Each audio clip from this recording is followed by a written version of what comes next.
The man was sawing a wooden stake when he accidentally disturbed a swarm of bees. He swung his chainsaw and ran away. Some high school students on a tour saw him and thought he was a chainsaw killer. When the students heard this, they quickly ran to escape. The boy and the man were running on the same path. One was avoiding being chased, while the other was avoiding the bees. Soon, the boy realized the man was not chasing him. The man also looked at the boy with confusion. But in the next moment, the boy was pierced by a tree branch. This strange death happened without him ever knowing that the man was only trying to avoid the bees. In the end, the man, covered in bee stings, went home. He told his friend what had just happened. He said the students seemed not very smart. Meanwhile, some of the running students arrived at the scene where their friend had died. They thought this was a warning left by the killer. Feeling angry, the students planned to split up and take revenge for their friend. On the other side, the man put all the tree branches into a wood chipper to stop them from hurting anyone again. By chance, the students seeking revenge saw this. Remembering their friend's death, one boy took out a small knife and rushed forward, but he accidentally fell into the wood chipper. The man was scared and tried to pull him out. A nearby girl saw this and thought another student had been killed by the chainsaw killer. When the man pulled the boy out, only half of his body remained. Are you okay?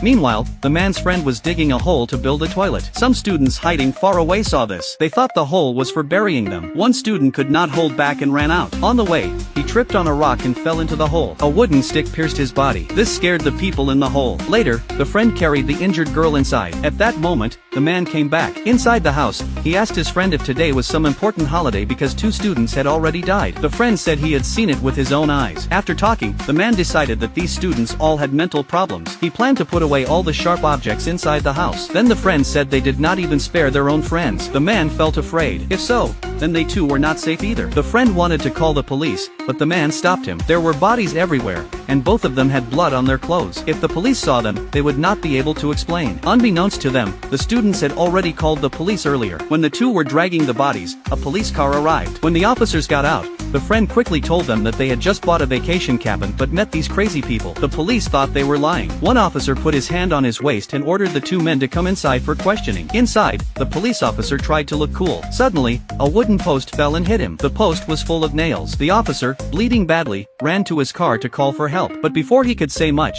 he suddenly died in front of the students. The college students inside the car were shocked. They did not expect the killer to kill a police officer. If it were you, what would you do in this situation?